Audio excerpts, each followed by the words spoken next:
Mesdames, Messieurs, bonsoir. Très heureux de vous retrouver pour cette nouvelle édition de l'Info. Tout de suite, les titres en images. Ils ont racheté leur entreprise. C'est l'histoire des 40 salariés de CBM, une société mancelle.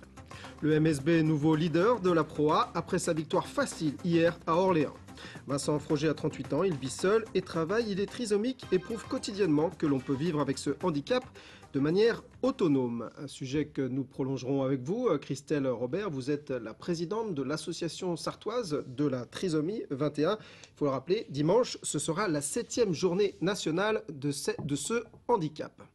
Mais d'abord, intéressons-nous à cette entreprise mancelle qui vient d'être rachetée par ses salariés. Le cas est plutôt rare. Il s'agit de la société CBM, un grossiste en pièces détachées pour les transports publics. CBM qui appartient donc aujourd'hui à ses 40 salariés. Michael Texier.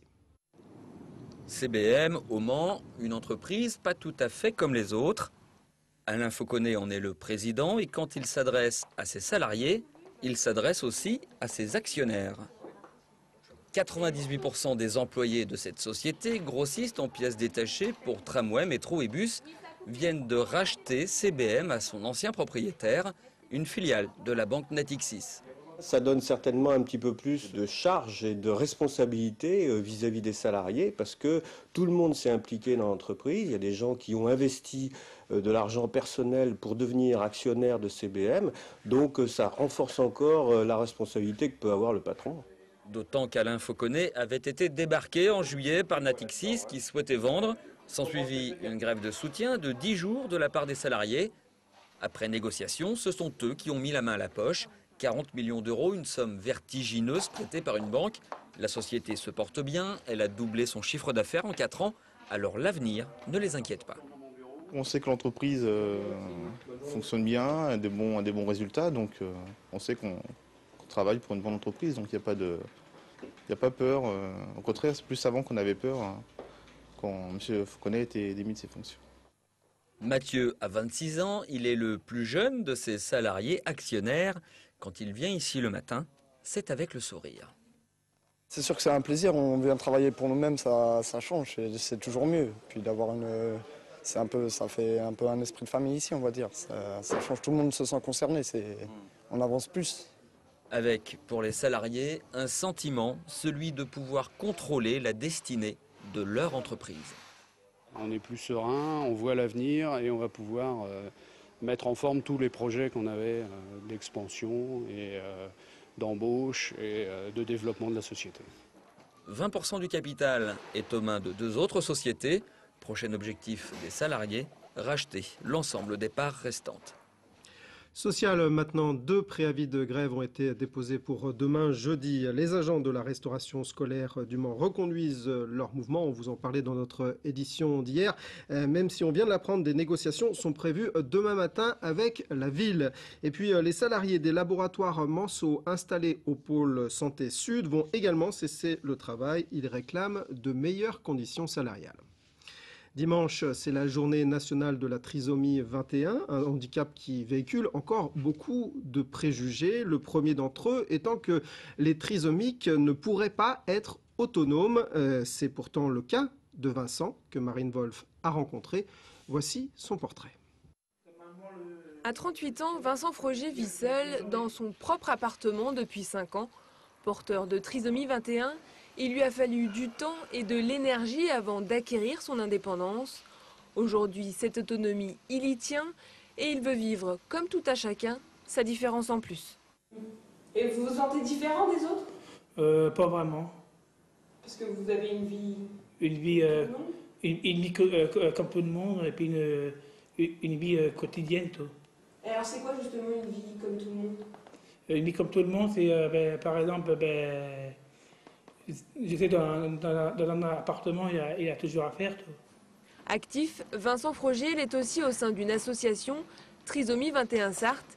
Il s'y investit depuis plusieurs mois et a préparé le mot d'accueil de la journée nationale. C'est pour changer les regards sur les jeunes porteurs de trisomie. Qui, je sais, pour eux, c'est pas trop c'est pas facile à vivre pour eux tout. Cette vie, il peut la mener grâce à son travail. Avec 8 collègues, il s'active au fourneau de l'ESAT d'Allonnes, l'établissement et service d'aide par le travail. Il produit tous les jours les 180 déjeuners du centre, une activité devenue indispensable. Leur travail, c'est très important. D'ailleurs, on le voit parce qu'ils arrivent le matin, donc ils sont très ponctuels. Ils ont envie d'apprendre. C'est une valorisation quand même. Hein. C'est surtout comment leur montrer qu'ils sont capables. Ce métier, il l'a choisi. Au départ, chargé des espaces verts, il a découvert l'univers de la cuisine et a voulu y rester. J'avais demandé de faire un stage en cuisine. Et petit à petit, je voulais venir en cuisine pour faire des entrées, tout pour améliorer les choses. Dans quelques mois, le Self ouvrira aussi ses portes aux personnes extérieures. Une nouvelle étape pour Vincent. Il devra alors apprendre à être en contact permanent avec elles, avant d'un jour peut-être réaliser son rêve, travailler en milieu ordinaire.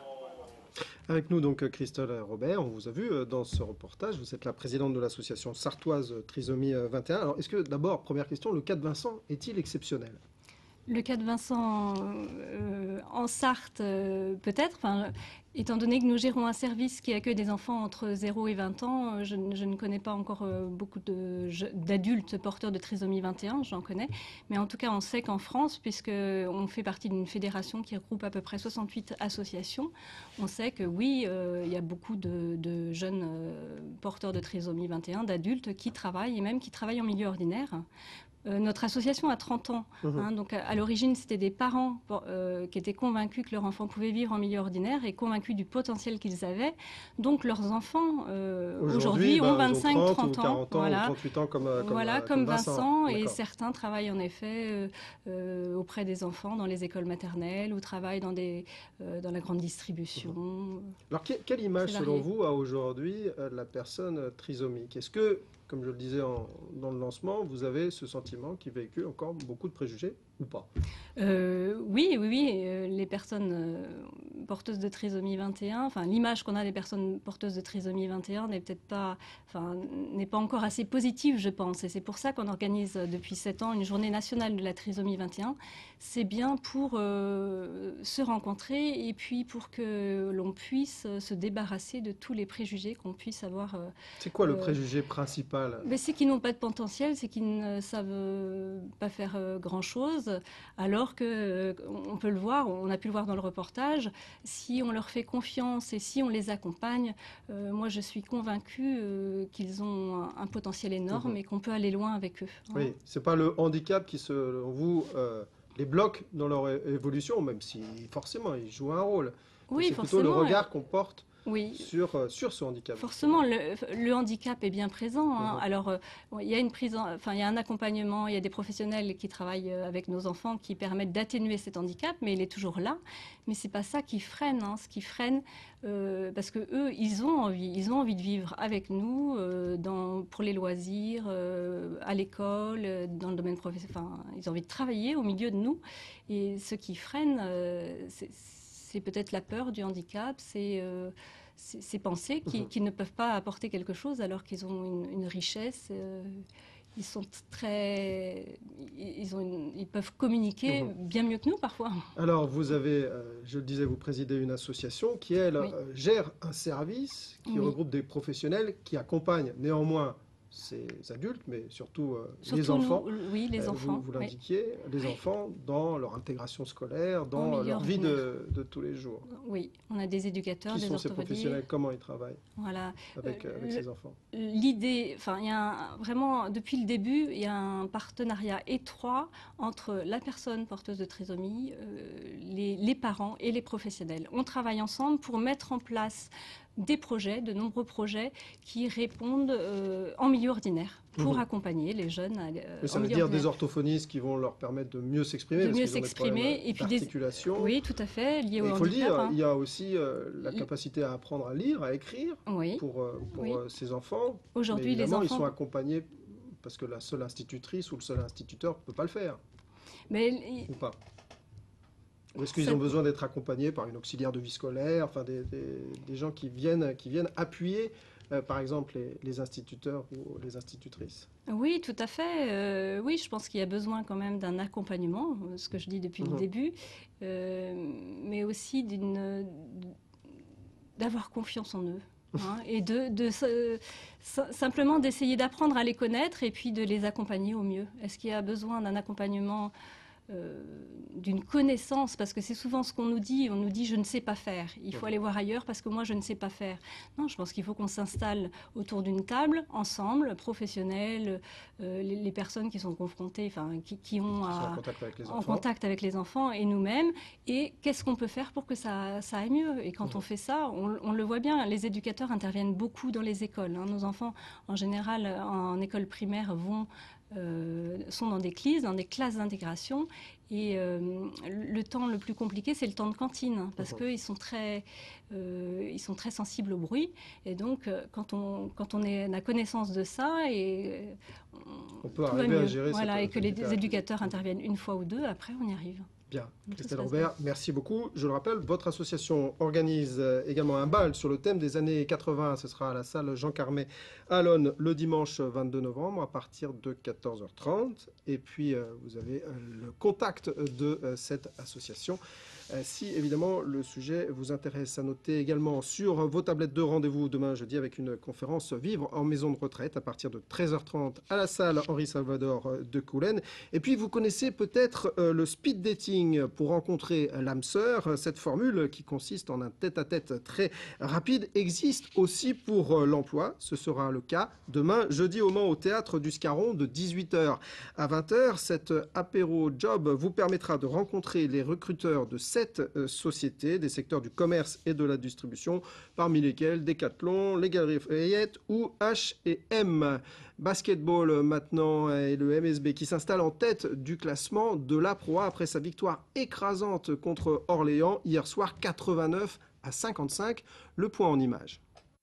Jamais Orléans n'avait encaissé une telle défaite au Palais des Sports, 34 points d'écart, un monde lorsqu'on se souvient que l'équipe de Philippe Hervé avait écarté le MSB de la finale de la Pro A il y a 6 mois de cela. Mais voilà, entre-temps, Orléans se fatigue sur les parquets de l'Euroleague et le MSB, à une semaine du coup d'envoi de l'Eurocup, en profite pour engranger les points dans ce championnat.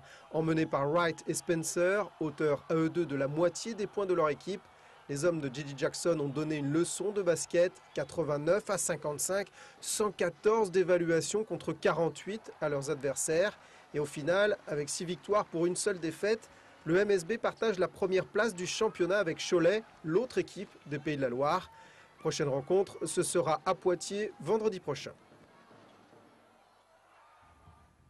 Voilà, et pour terminer ce journal, une idée de sortie avec le concert de Francis et ses peintres, un groupe aux influences jazz, pop et rock. C'est au Mans aux Saulnières à partir de 20h30, donc ce jeudi. Entrée entre 5 et 9 €. Ce journal est maintenant terminé. Merci de l'avoir suivi. Rendez-vous demain, même lieu, même heure. Tout de suite, la météo de Romuald de Besson. Passez d'excellents moments sur notre antenne. Au revoir.